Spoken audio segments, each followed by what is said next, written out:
안녕하세요. 매플다솜이에요.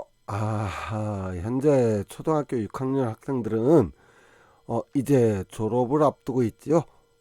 미리 축하합니다. 초등학교 졸업이 마냥 즐겁지만은 않은 이유는 이제 어린이가 아니라 청소년으로서의 삶이 시작되기 때문이겠죠. 초등학교와는 전혀 다른 중학교의 생활을 앞두고 있습니다. 그렇지 않은 경우도 있겠으나 대부분 공부에 대한 압박이 시작되었거나 또는 이미 시작했을 겁니다.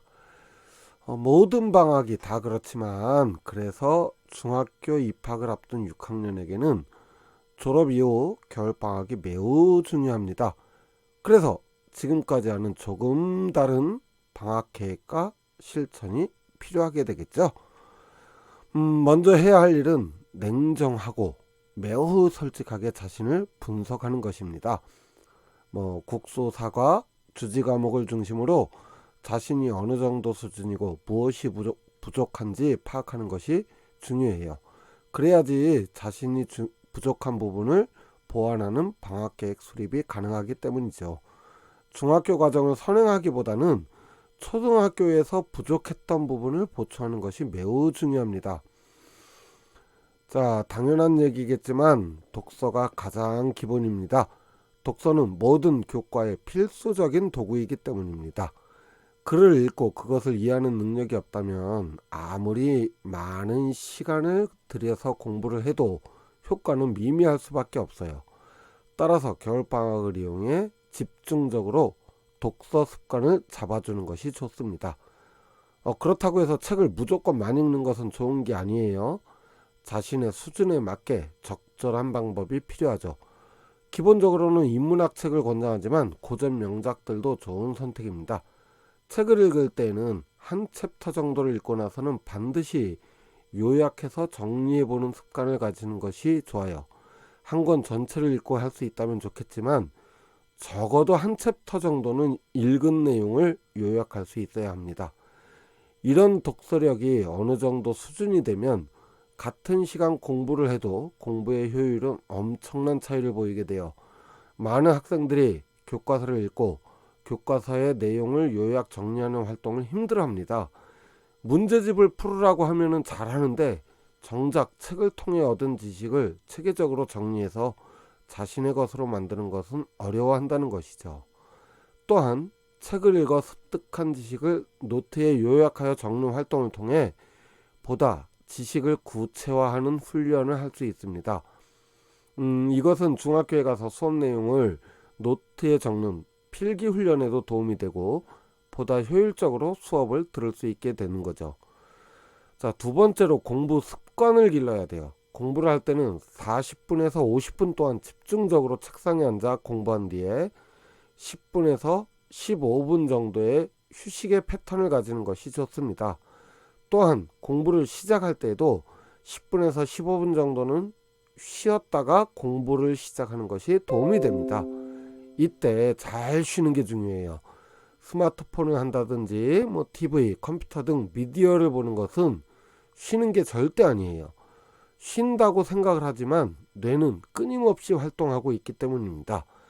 따라서 공부 중간에 쉬는 시간에는 미디어보다는 차라리 낙서를 한다든지 음악을 듣는다든지 또는 이것도 저것도 싫다 그럼 아예 멍을 때린다든지 그런 것들이 훨씬 효과적입니다.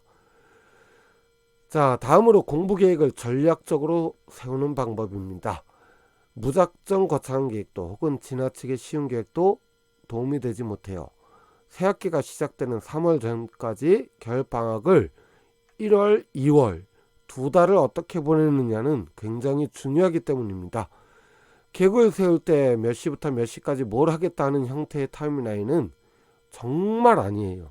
이건 저학년 때나 또는 유치원 때나 짜던 생활계획표고 목표 중심의 체크리스트 형태의 계획이 가장 효과적입니다. 목표를 세울 때는 방학 동안 이룰 큰 목표를 월별, 주별로 세분해서 세우는 게 좋아요. 이렇게 하면 한 주 목표를 달성하지 못한다 해도 다음 주 목표는 달성한다는 마음가짐을 가질 수 있기 때문입니다. 이때 중요한 건 자신의 수준에 맞춰서 목표를 세워야 돼요. 예를 들어서 뭐 한 70점 정도 점수를 가진 사람이 100점을 목표로 한다. 말도 안 되는 소리예요. 80점 정도의 목표를 세우고 단계적으로 성적을 올리려고 하는 목표를 가져야 합니다. 예를 들어서 수학의 기초가 부족해서 자신감도 없고 성적도 좋지 않은 학생이 있다고 한다면은 이 학생이 방학 동안 해야 할 일은 자신감을 키우는 거고 기초적인 개념과 연산을 올립니다. 만일 구구단을 외우기는 했지만 바로바로 나오지 않는다. 그럼 다른 거 필요 없어요.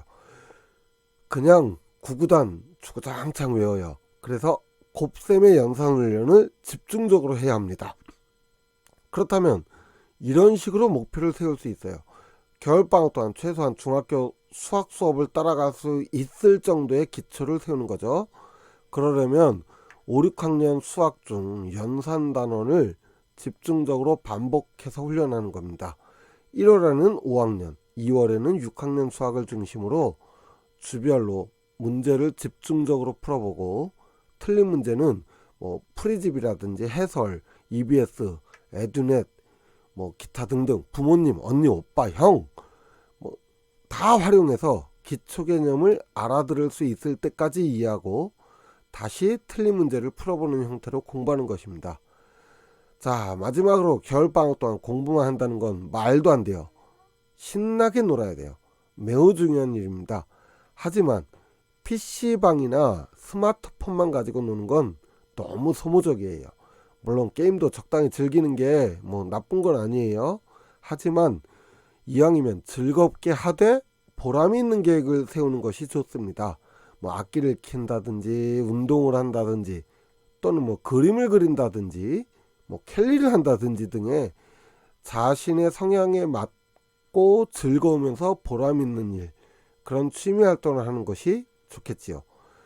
사실 뭐 초등쌤으로서 하는 뻔한 잔소리예요. 뭐 이 방송을 보고 있는 뭐 예비 초등학교 6학년이나 뭐 예비 중학교 1학년 학생들, 뭐 잔소리죠. 맨날 하는 소리죠. 하지만 졸업을 앞둔 6학년 학생 및 학부모님들, 그리고 일단 졸업을 미리 진심으로 축하드리고요. 더딜지라도 조금씩 성장하고 성숙해가는 멋진 어른으로 자라기를 진심으로 바라는 마음에서 오늘 방송을 준비해 봤습니다. 뭐 어땠는지 모르겠어요. 자, 어쨌든 겨울방학 2달 정말 의미있게 보내기를 바랍니다. 지금까지 저는 초등쌤 매플다솜이었고요. 시청해 주셔서 감사합니다.